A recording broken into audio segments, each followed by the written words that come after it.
¿Qué cambios puede traer a mi vida una oración sincera? ¿Cómo puedo seguir al Señor aun cuando no puedo ver lo que se avecina? En este episodio analizaremos lo esencial que es la oración para activar nuestro camino del discipulado de Cristo. También algunos ejemplos de cómo al confiar en Dios y su palabra, desarrollaremos la confianza de que nuestro futuro siempre estará bien. Esto es Ven, síguelo.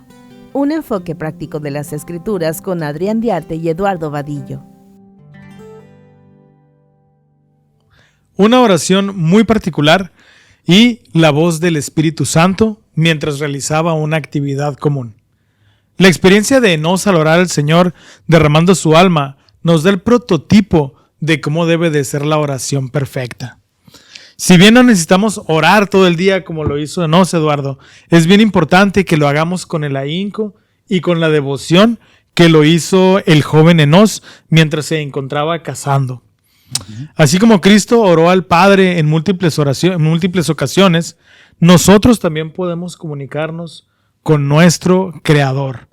No de manera mecánica ni repetitiva, sino con la confianza de que Él va a escuchar desde lo más profundo y sincero de nuestros corazones y nos va a responder de la mejor manera, pero en el tiempo adecuado. Así es, y de hecho, esta primera sección de Ven, sígueme, es Dios escuchará y contestará mis oraciones. Y soy algo como tan básico, pero vamos a ver cómo esta experiencia que tiene Enós es algo, a mí la verdad me impactó profundamente porque se puede escuchar lo más básico, pero es de lo más importante que tenemos en nuestro arsenal, por así decirlo, espiritual, contra todo lo que tenemos que enfrentar, ¿no? Y bueno, pues ¿quién era Enós? Él era nieto de Ley, hijo de Jacob, y dice ahí que él lo instruyó en su idioma y lo crió en disciplina y amonestación del Señor. Podemos decir que él le dio lo académico y lo espiritual. O sea, Jacob hizo bien su trabajo, podemos decirlo. Él también era hijo de buenos padres. Exactamente, así es, igual que su tío, ¿no? Y bueno, pero podemos inferir, Adrián, que él no estaba alejado, por así decirlo, del camino del discipulado, por lo que leemos a continuación. Y de hecho, creo que los siguientes que vamos a leer, varios así como que tienen sus altibajos, ¿no? Hay uno que dice, soy inicuo, dice uno ahí, creo que es en Jarón o en Omni. Entonces vamos a ver el caso de Enós y dice, y os diré la lucha que tuve ante Dios antes de recibir la remisión de mis pecados, y mi alma tuvo hambre. Ahora, aquí fíjate, pasa algo muy interesante. Este concepto de tener hambre, a mí me suena algo que en lo particular me pasó. El Elder Renland tiene un discurso donde él habla acerca de los receptores y dice que en el cuerpo hay receptores que mandan señal de que está bien o que falta algo, ¿no? Y él lo compara con que a veces nuestros receptores del amor de Dios puede que estén dañados y entonces no sentimos que Dios nos ama. Okay. Y el no sentir eso, que es lo que en mi experiencia particular me pasó, te empieza a llenar de una desesperanza, te empieza a llenar de incluso otros sentimientos negativos que te hacen alejarte poco a poco. Cuando menos piensas, ya tienes otras ideas y ya estás fuera, ¿no? Entonces no necesariamente tenemos que pensar que Enós era alguien inicuo, pero sí alguien que si tenía esa hambre, era porque le faltaba a su Señor, ¿no? Fíjate que hace unos días estuve viendo una película en Netflix de la experiencia que tuvieron en los Alpes chilenos, ¿puede ser? Ah, sí. Okay, y entonces me causó mucho asombro porque yo conocía la historia, pero el poder verla en una película, cómo el hambre los llevó a hacer cosas que en su mente y en la mente de cualquiera de nosotros es como algo imposible. Y entonces cuando Enós dice, mi alma tuvo hambre, entonces yo me imagino que él estuvo dispuesto a hacer cosas como arrodillarse y orar todo el día. O sea, yo creo que la oración más larga que yo he hecho 20, 15 minutos. Y sí, durante el día seguir orando en un par de ocasiones en mi vida, pero, o sea, no realmente estuvo todo el día orando. O sea, esa desesperación, esa hambre que tenía, querer saciarse del Espíritu del Señor. Entonces, bueno, comparando un poquito, ¿no? Por lo que significa tener hambre. Sí. Y, por cierto, mi hija es súper fanática y experta. Ya me sé todo de ese tema de los Alpes. Así que, bueno, cuando tengas alguna pregunta me dices. Ella sabe. Otro ejemplo de esto. Fíjate que la otra vez estuve en un barrio. Y entonces estaba con los jovencitos, ¿no? Creo que eran los diáconos maestros. Y entonces el consejero que estaba dando la clase hizo una pregunta y dijo, ¿qué les da felicidad a ustedes, no? Y entonces varios dijeron diferentes cosas, que la música, que la familia. Y este jovencito dijo, estar aquí los domingos, dijo, me da mucha felicidad. Wow. Y entonces me quedé pensando porque dije, este jovencito, pues sus papás le apoyan, pero no lo llevan. Él a veces va cuando puede, cuando consigue la manera. Entonces, esa hambre es precisamente porque nos falta llenar el vacío que tenemos de a veces no estar alineados con el Señor. Y entonces ahí viene la otra parte muy importante, que es ¿qué es lo que me lleva a mí a volver al camino correcto? ¿Qué situaciones son las que nos impulsan a querer regresar? ¿Tú qué es lo que has visto, Adrián? Pues mira, volviendo un poquito a esta comparación de mi alma tuvo hambre, sucede algo bien curioso porque normalmente yo cuando me despierto en las mañanas me despierto con mucha hambre porque ya ayuné en la noche, o sea, cené y pasaron muchas horas. Y en algunas ocasiones de mi vida he practicado algo que se llama ayuno intermitente. Uh-huh. Y es bien curioso, Eduardo, porque no lo practico muy seguido, ¿verdad? Pero alguna vez en mi vida sí lo practiqué y después del tercer día que no comes, ya no sientes el hambre. Okay. O sea, ya tu cuerpo ya comes porque sabes que tienes que comer, no porque lo necesitas. Y es bien peligroso que cuando nosotros tengamos hambre espiritual, no le demos el alimento espiritual, porque también el espíritu se acostumbra a vivir sin la compañía del Espíritu Santo. Entonces eso puede, así como tu cuerpo te deja de pedir comida, tu espíritu se puede acostumbrar. Y no digo que está bien, ¿verdad? Pero dejas de sentir esa necesidad, de sentir ese calor, esa... Yo creo que en cierta manera te puedes hasta acostumbrar con menos de lo que tú deberías, pero te adaptas, ¿no? Y yo creo que ese es el caso. Y más adelante viene, ¿qué fue entonces esa chispa que enciende ese deseo del cambio? Y dice en el versículo 3 de Enos, he aquí salí a cazar bestias en los bosques, o sea, el trabajo, ¿no? Correteando la chuleta, dicen por acá. Era cazador. Y las palabras que frecuentemente había oído a mi padre hablar en cuanto a la vida eterna, 1, y 2, el gozo de los santos, penetraron mi corazón profundamente. Eso de las palabras de vida eterna, pues bueno, me imagino yo que su papá, como decía ahorita, ¿no? Le enseñaba el evangelio, pero ¿qué es eso del gozo de los santos? Me llamó muchísimo la atención esa frase. Pues mira, el gozo de los santos, hay un discurso del elder Christofferson, uh-huh, en donde dentro del mismo discurso cita al presidente Russell M. Nelson, y dice que el presidente Nelson, el gozo de los santos, bueno, primeramente definimos quiénes son los santos. Los santos, uh-huh, son todas aquellas personas que han hecho un convenio con Dios. O sea, todos los miembros de la iglesia somos los santos, por eso nos llamamos la Iglesia de Jesucristo de los santos de los últimos días, refiriéndose a nosotros en estos días, ¿no? Entonces, los santos son aquellos que han entrado en el convenio del evangelio por medio del bautismo y nos esforzamos por seguir a Cristo como sus discípulos. Por lo tanto, el gozo de los santos es el gozo que experimentamos en el transcurso de querer llegar a ser más semejantes, uh-huh, a Cristo. Y entonces, para mí gozo y felicidad son frases son sinónimos, vaya.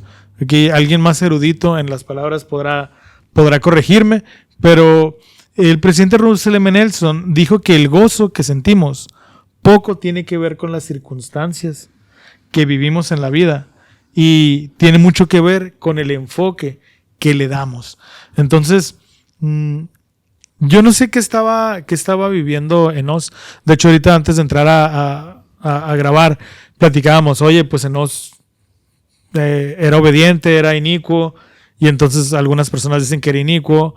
Yo particularmente creo que era un joven bueno, con los desafíos propios, tal vez de un adulto soltero, de un joven recién casado, tal vez, no sé, pero con sus desafíos que la misma vida trae. Y el hecho de que él tuviera hambre significaba que le daba a su espíritu de vez en cuando alimento espiritual, pero después de un largo tiempo de no hacerlo, necesitó orar. Ya había probado entonces también. Ya había probado. Y entonces, ¿cómo podemos nosotros como padres, Eduardo, asegurarnos de que nuestros hijos sepan dónde encontrar ese alimento?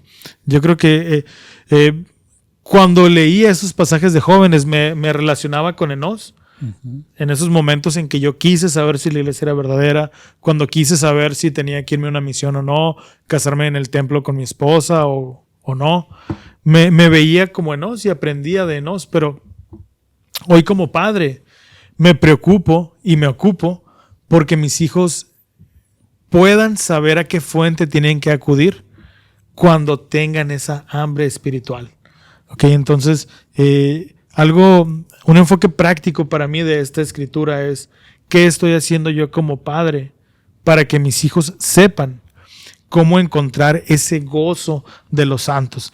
Y en el discurso que te menciono, menciona tres respuestas a tu pregunta de qué es el gozo de los santos o cómo podemos encontrar gozo. La primera manera es al guardar los mandamientos. Y es bien curioso porque pensamos que los mandamientos nos limitan y nos quitan felicidad. Sin embargo, en Juan 15, 10 y 11 leemos: si guardáis mis mandamientos, permaneceréis en mi amor, así como yo he guardado los mandamientos de mi Padre y pertenezco en su amor. Estas cosas os he hablado para que mi gozo esté en vosotros y vuestro gozo sea completo. Es decir, guardar los mandamientos nos traen felicidad. ¿Por qué? Porque nos traen calma, nos traen paz. Y esa es la verdadera felicidad. Ojo, no confundamos felicidad con diversión. Pero el guardar los mandamientos también nos trae de alguna manera cierta diversión, ¿verdad? Diversión sana, definitivamente. Pero me causa mucho asombro cuando veo las películas de las representaciones de las escrituras de la iglesia, que Jesús siempre trae una sonrisa. Uh-huh. No sé si son indicaciones del director o el actor mismo, parte de su interpretación. Pero yo siempre que me imagino a Cristo, me lo imagino con una sonrisa. Y Cristo fue el ejemplo perfecto de guardar los mandamientos. Sí, debía haber tenido gozo, ni modo que no. Y bueno, la segunda manera de hacerlo es soportar pesar gracias a Cristo. Y en una época actual en donde continuamente hay una guerra por hacernos creer que los mandamientos no son importantes, que los guardemos, es importante que entendamos que sí, nos va a traer gozo guardar los mandamientos, pero va a haber ocasiones en que tengamos que aguantar, que tengamos que ser pacientes con aquellas personas que no ven las cosas como nosotros. Dice, a menudo son los jóvenes y los jóvenes adultos entre los santos, así como las mujeres y las madres, quienes llevan esta cruz de burla y persecución. Yo me acuerdo, Eduardo, cuando yo estaba en la preparatoria, yo salía a fiestas con mis amigos y de repente había un compañero que las primeras veces que empezábamos a salir me decía San Adrián. Y yo, bueno, muchas veces en la preparatoria lo que quieres es pasar desapercibido para que no te hagan carrilla. Entonces, cuando íbamos a las fiestas y ofrecían a lo mejor una cerveza o que nos quedáramos hasta tarde, todos se quedaban hasta las 2, 3 de la mañana y yo a las 11:30 ya me tenía que regresar. Primero fue burla de San Adrián y el santo, y qué padre que me decían santo. Hoy en día así lo veo. Pero en aquel tiempo fue difícil. Fue ser el bicho raro, ¿ok? Y entonces creo que el haber pasado por esa experiencia me ayudó a tener pues un carácter, me ayudó a amar más el evangelio y a refugiarme más en mis amigos dentro de la iglesia.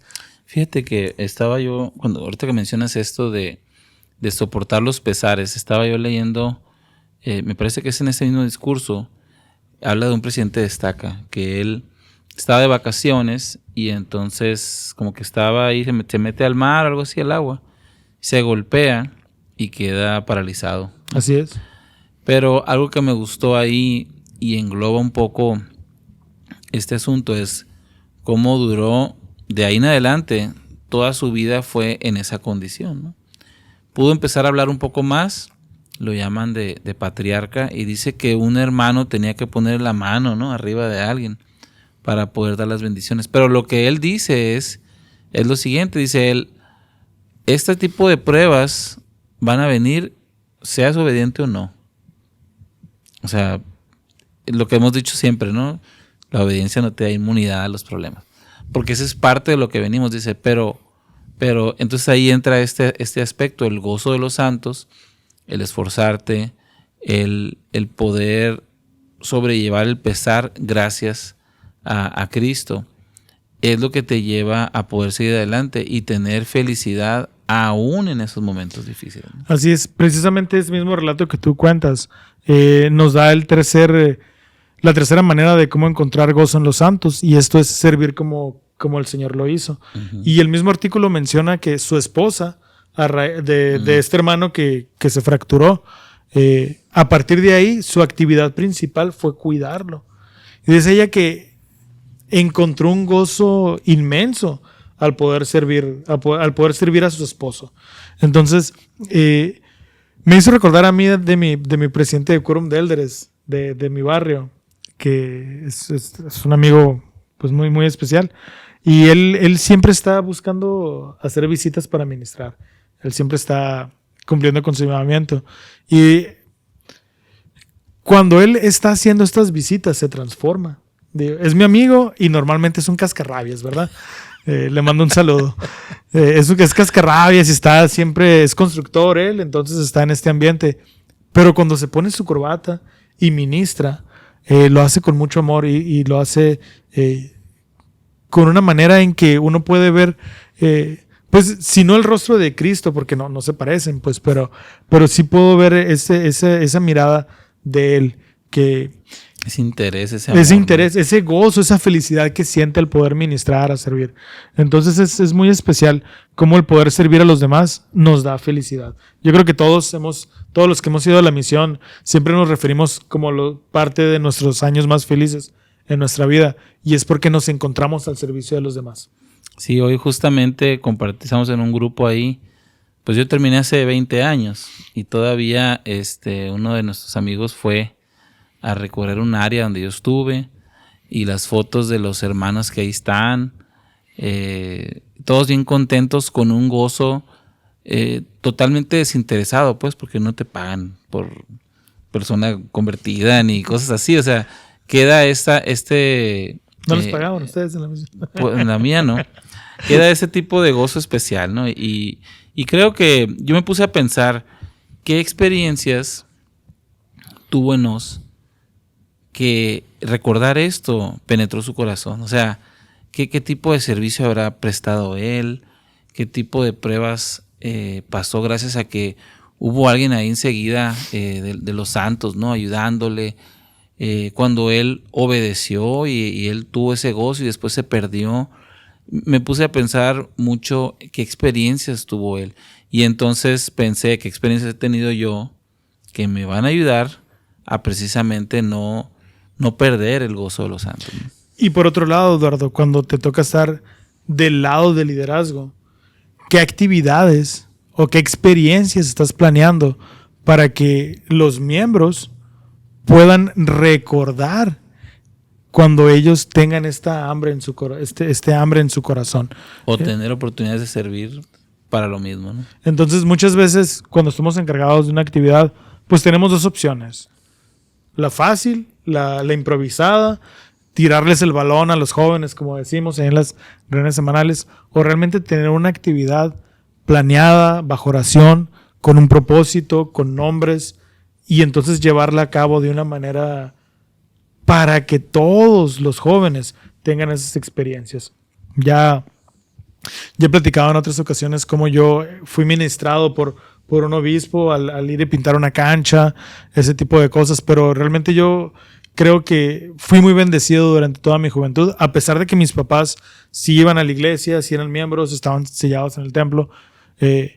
Los líderes que yo tuve en mi juventud, cada uno de ellos hicieron ese tipo de actividades significativas que hoy, después de 20, 30 años, todavía están en mi corazón. Las recuerdas igual. Y fíjate que después de ahí, entonces viene este acontecimiento del que hablabas, ¿no? Dice, y mi alma tuvo hambre y me arrodillé ante mi Hacedor y clamé a él con potente oración y súplica por mi propia alma.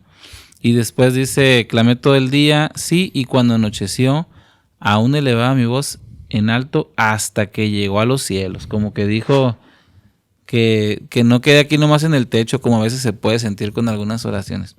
Pero yo me puse a pensar, Adrián, ¿por qué es que la oración es siempre el inicio? Si te fijas, la experiencia de José Smith es igual, la experiencia de Enos, Nefi también, cuando él dice que era grande de estatura y tenía deseos de saber, ora.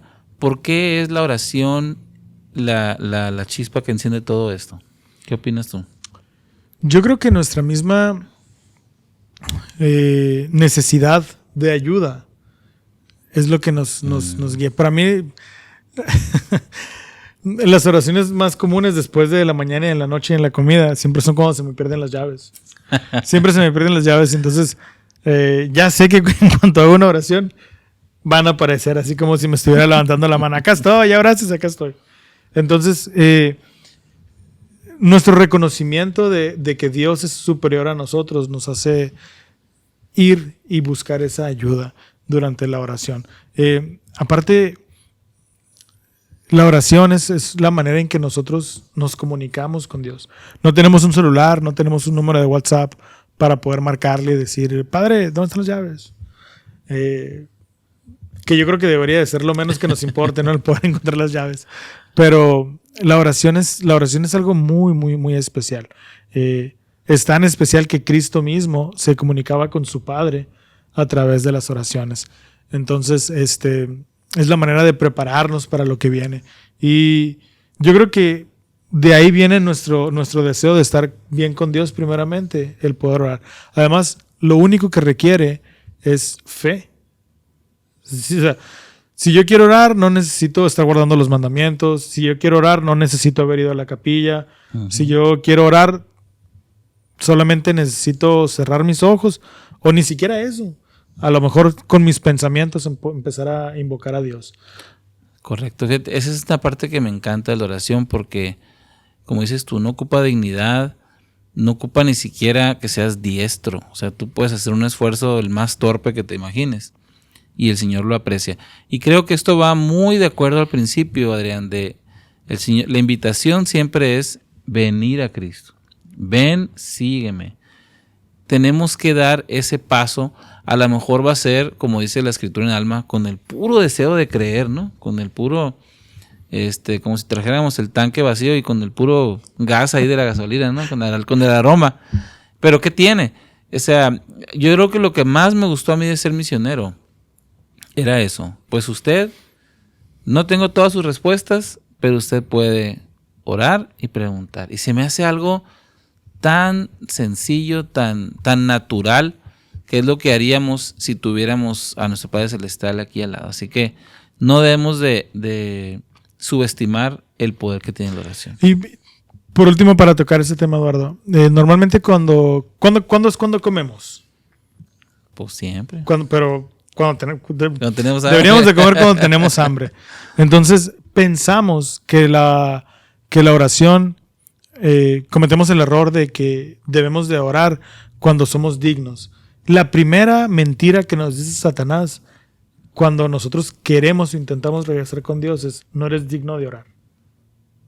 Y no existe. Y no existe tal cosa. Entonces, recordemos que la oración es para todos, en cualquier momento, sin importar qué ha pasado 5 minutos atrás. Miráis hacia adelante con el ojo de la fe y veis este cuerpo mortal levantado en inmortalidad y esta corrupción levantada en incorrupción. En otras palabras, la promesa cumplida, para presentarnos ante Dios y ser juzgados de acuerdo con las obras que se han hecho en el cuerpo mortal. A medida que vean, imaginen y visualicen las promesas del Señor cumplidas en sus vidas y trabajen con diligencia y paciencia para cumplirlas, inviten al Consolador para confirmar lo que están experimentando. Elder Ahmad S. Corbett. Y entonces, Eduardo, de la experiencia de Enos, aprendemos que la fe es el inicio de las cosas. Podemos empezar con una oración como Enos, sin saber exactamente qué es lo que va a pasar.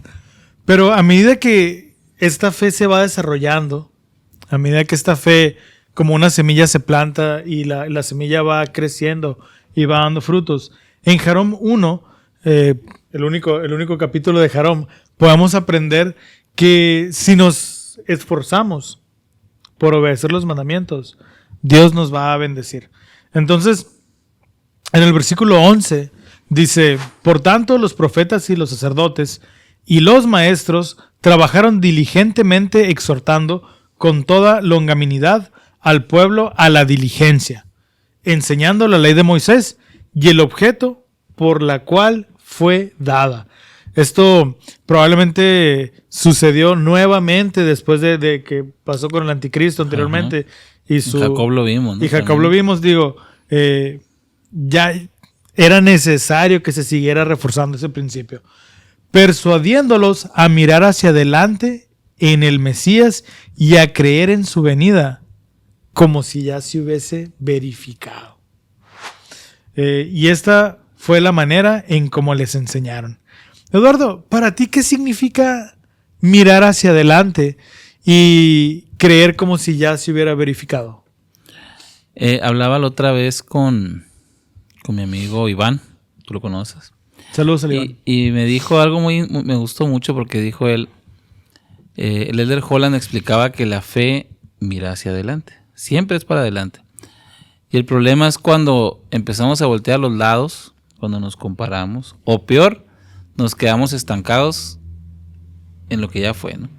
Entonces, esta expresión, mirar hacia adelante, que en inglés es look forward, también puede ser como esperar a algo que viene, ¿no? Y yo adelantar. creo que... Ajá, ¿no? En la casetera decía forward. Para adelantar. Ya pegaste el viejazo. ¿Sí? Pero esta frase me encantó. Dice, creer en su venida como si ya se hubiese verificado. Tú te pones a pensar, todos los santos desde antes que naciera Cristo ya lo veían así. Ellos ya hacían todas las cosas, obedecían, creían, tenían una esperanza, una fe inquebrantable, decía Jacob, como si él ya hubiera venido, ¿no? O sea, para ellos no era una pregunta de ¿va a venir? ¿No? Es, pues cuando venga, de todas maneras yo ya estoy afianzado en la fe. Y creo que eso debe ser igual para nosotros. Cuando nuestra fe llega a ese punto donde nosotros solamente estamos esperando pacientemente a cuándo el Señor lo va a hacer, es cuando ya estamos del otro lado. En el aspecto de decir, no dudamos o no estamos preguntándonos, si hago esto, ¿será que realmente el Señor va a cumplir su parte? Y empezamos a dudar y empezamos a cuestionar en vez de ver las cosas como si el Señor ya lo hubiera cumplido. Y ese debe ser nuestra tarea. ¿Y cómo podemos lograr esto? Bueno, conociendo su naturaleza. Por ejemplo, Nefi siempre les invitaba a leer lo que el Señor ya había hecho antes por ellos. Y esa es una manera de recordar que el Señor siempre cumple sus promesas. En mi caso particular, cuando te contaba que tuve un tiempo donde yo no sentía el amor de Dios, a mí me fueron abiertos los ojos y me di cuenta, yo no comprendo la naturaleza de Dios, porque si yo la comprendiera, yo supiera que Él me ha amado y siempre me va a amar. O sea, no hay un momento o hay una persona a la que sea una excepción este principio, ¿no? Entonces, a medida que conocemos la naturaleza de Dios, conocemos la naturaleza de Cristo, sus atributos, y como decías tú ahorita, tratamos de guardar esos mandamientos, vamos a empezar a ver adelante como si las cosas ya se hubieran verificado. Fíjate, este principio de creer como si ya se hubieran verificado. Recientemente estoy yendo con una nutrióloga. Esperen cambios pronto. Ándale, güey. Y ella me dice, es que tienes que comer como si pesaras 80 kilos. O sea, tienes que ya empezar a actuar como los resultados que quieres tener. Y entonces, cuando ella me dijo esto, yo me puse a pensar en un enfoque práctico de esa enseñanza que estamos aprendiendo. Cuando nosotros vamos a guardar los mandamientos, debemos de actuar como si ya estuviéramos recibiendo las bendiciones de guardar ese mandamiento, en vez de guardarlo y sentarte a esperar a recibirlo. Por ejemplo, la joven pareja que se va a casar, que vive la ley de castidad, debe de actuar viviendo la ley de castidad y pensando en las bendiciones que ya está recibiendo, en vez de estar pensando, bueno, ¿qué tan lejos puedo llegar? ¿Este es pecado? ¿Este no es pecado? Salirse de ahí y empezar a decir, qué padre que ya tengo estas bendiciones, o la palabra de sabiduría, o la ley del diezmo. Todos los mandamientos podemos mirar hacia adelante e imaginarnos las bendiciones y darnos cuenta que muchas veces ya las estamos recibiendo. Exactamente. Entonces, para terminar, fíjate, hay otro libro más en esta escalada de libritos, ¿no? Podríamos decir, y es Palabras de Mormón. Y a mí me maravilla ver acerca de este principio. No podemos calcular el alcance que tendrá el seguir una impresión del Espíritu Santo. Uh-huh. Yo creo que a mí me gustaba mucho una experiencia que contaba el presidente Kimball, o creo que era su esposa, pero decía, la otra vez dijo, sentí que ganas de irle a regalar una corbata a su esposo, le dicen a la esposa del presidente Kimball. Pero no fui, dicen. Pues no sé, me dio pena, lo que sea. Y entonces ella le dice, nunca suprimas un deseo de hacer lo correcto. Y ese es el caso, vamos a ver ahorita un caso muy, ese es un caso que impacta generaciones y generaciones, pero en nuestra vida no sabemos qué decisión que tú estás tomando correcta por seguir las impresiones del Espíritu puede ser algo que impacte las siguientes generaciones.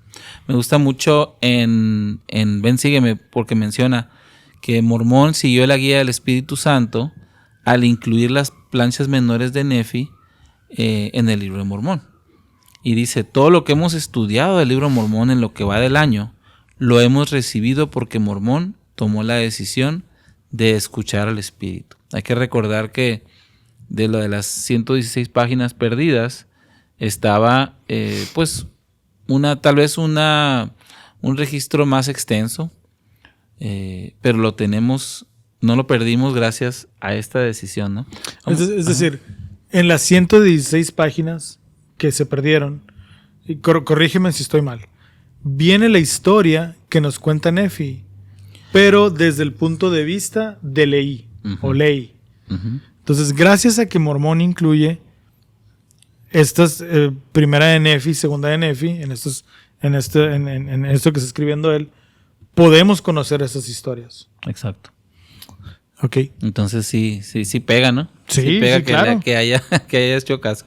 Vamos a ver aquí la descripción que nos da el mismo Mormón, y dice en el versículo 8, dice, busqué entre los anales que habían sido entregados en mis manos y encontré estas planchas que contenían esta breve narración de los profetas, desde Jacob hasta el reinado del rey Benjamín, que ya es lo que sigue, ¿no?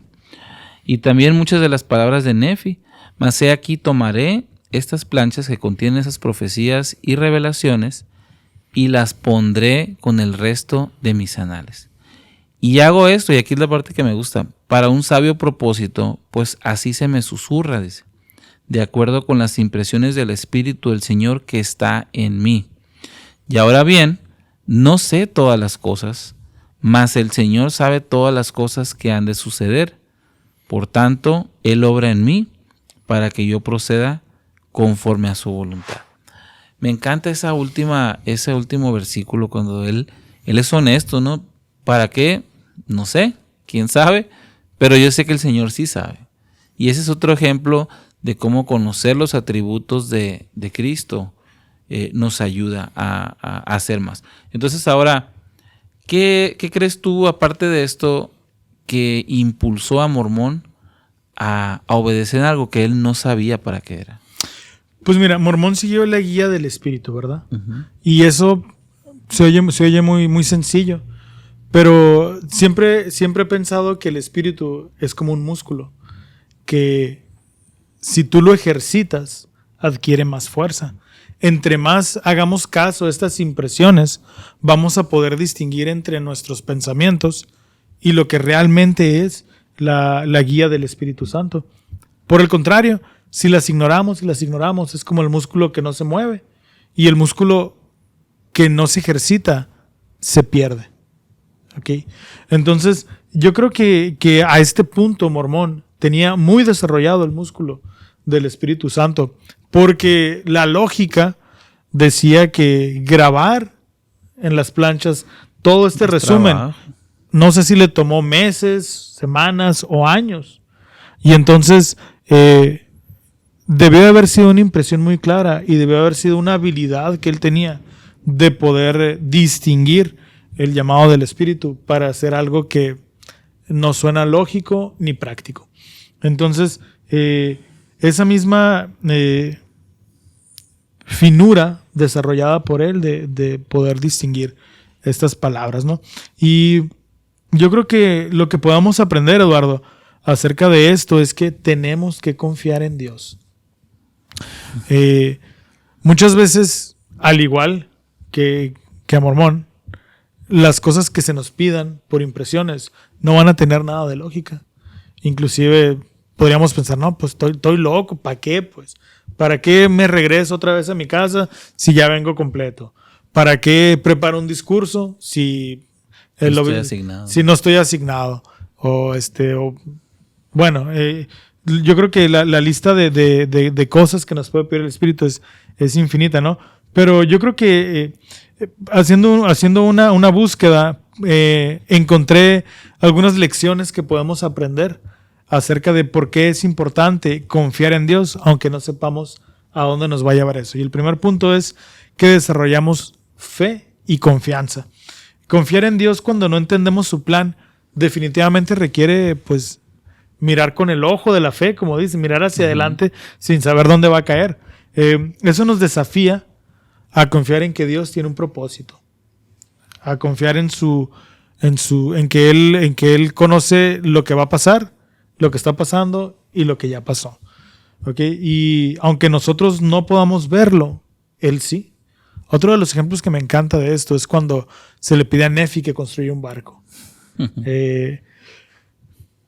Y él, en vez de decir, no, pues un barco, ¿para qué? Si ya estamos aquí en abundancia, él solamente preguntó, bueno, ¿a dónde tengo que ir para poder encontrar los materiales para hacer las herramientas, ¿no? Entonces, cuando nosotros no sabemos a dónde nos va a llevar, desarrollamos fe y confianza. El punto número 2, dice Eduardo, entrega y rendición.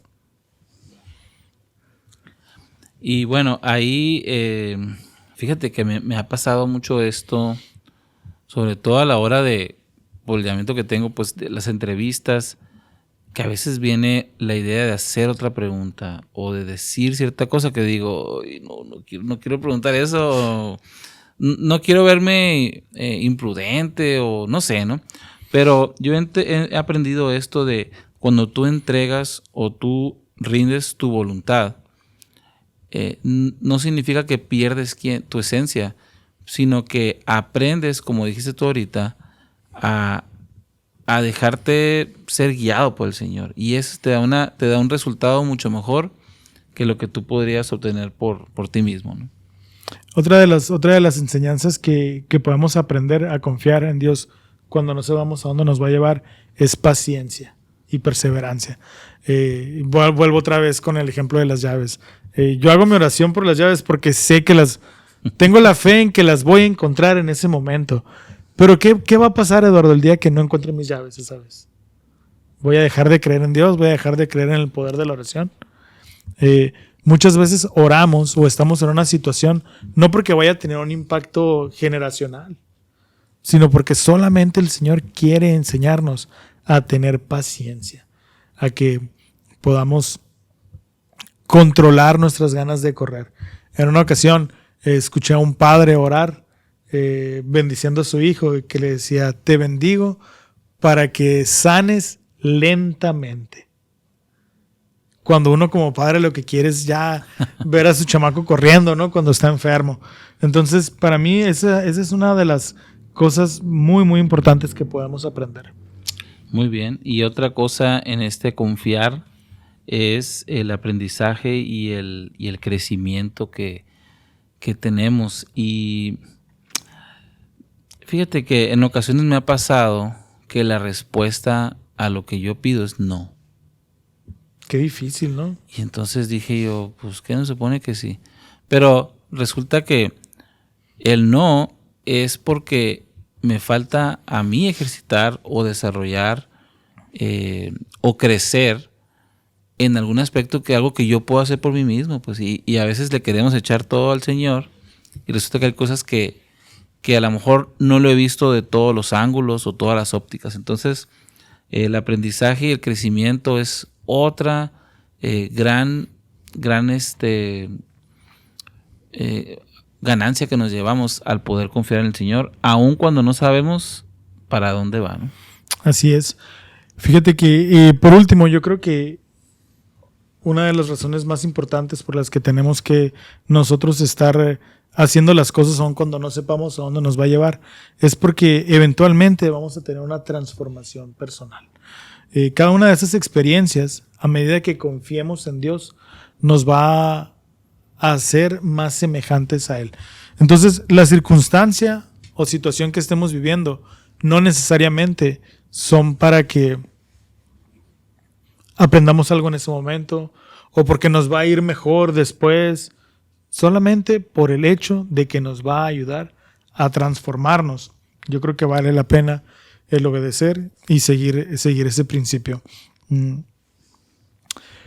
Y bueno, yo creo que hay mucho que aprender, Eduardo, de estos pequeños libros, aún de aquellos que dicen, y no escribo nada porque no soy justo. Bueno, pues, ¿a quién te gustaría ser en esta historia? Enos, Jarom, Ovni, Nefi. Prepárate para no estar igual que él, ¿no? Por ejemplo. Hay una cita, haciendo un resumen de todo el capítulo, ya estamos por terminar.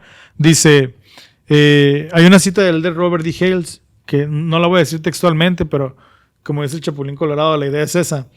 Cuando nosotros queremos hablar con Dios, oramos. Y nosotros sí podemos hablar y decir todo lo que está en nuestro corazón. Pero cuando Dios quiera contestarnos, Eduardo, con muy contadas excepciones, en donde Él habló con sus hijos directamente, el Padre nos va a hablar a través de las Escrituras, a través de las palabras de los profetas actuales y a través de las impresiones del Espíritu.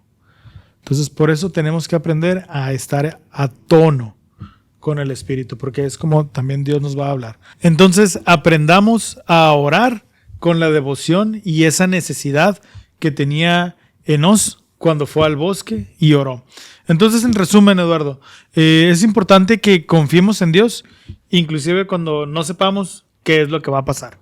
Que es muy frecuente. Que es más frecuente de lo que queremos, ¿no? Aprendamos a vivir de acuerdo a esta fe y rendirnos a su voluntad. poder descansar en su soberanía. Aunque el camino puede parecer incierto, podemos confiar en que Dios está obrando en nuestras vidas por nuestro propio bien y por su gloria. Así es. Y bueno, pues en este episodio hemos hablado de transformaciones, músculos, nutrición, así que retos. Al rato no nos van a reconocer. Gracias por vernos, escucharnos. Les invitamos a que puedan suscribirse si no lo han hecho y compartir este video con más personas para que puedan ayudar a que alguien pueda inspirarse por lo menos un poquito más en su semana. No olviden darle like a este video, compartir en los comentarios qué impresiones han tenido y compartirlo con alguien con quien crea que lo necesita en sus vidas. ¿Cuál es el verdadero propósito de servir a los demás? ¿Cómo puedo llegar a ser santo a pesar de mis imperfecciones? Esto fue Ven, síguelo, un enfoque práctico de las Escrituras con Eduardo Vadillo y Adrián de Arte.